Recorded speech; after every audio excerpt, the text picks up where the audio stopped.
hydrocarbons is undertaking a review.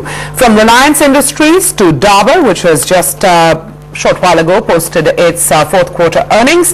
You see a 30.7% growth in the income from operations, and PAT has grown 8.5% year on year. Joining me this afternoon is S. Raghunathan, CFO at Dabur India. Sir, thanks very much for joining us.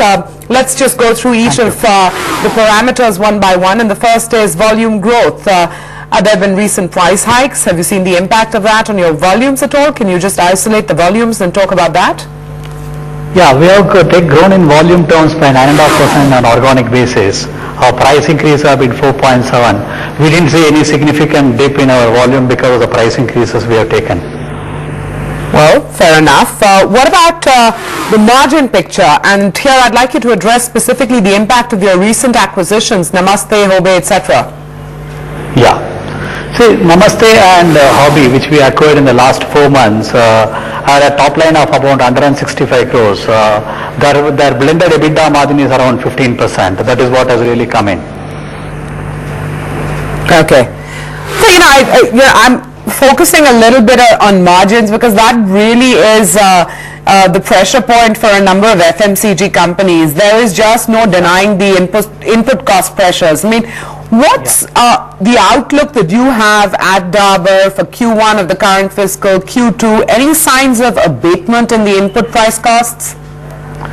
See, we expect this inflation to really continue at least into Q1 and maybe to large part of Q2. Hopefully beyond Q2 the inflation kind of eases off. But yes, given this context, we are planning to take appropriate price increases. But overall basis, inflation will be there in at least in the next 6 months or so. We may get into some kind of margin pressures because of that.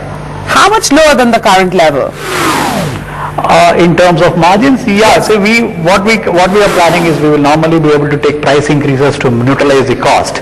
We may not be able to take price increase to retain our margin as a percentage. So that's where the dynamics work. Always there is a lag between price increase and the cost increase. Cost increases comes first and then we take a bit of a price increase. To that extent there will be some dilution.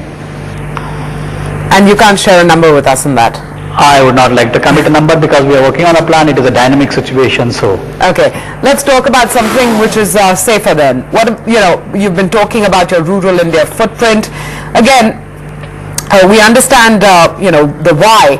The question is how much of an investment will go from Dabur to actually achieve that kind of rural footprint you're seeking.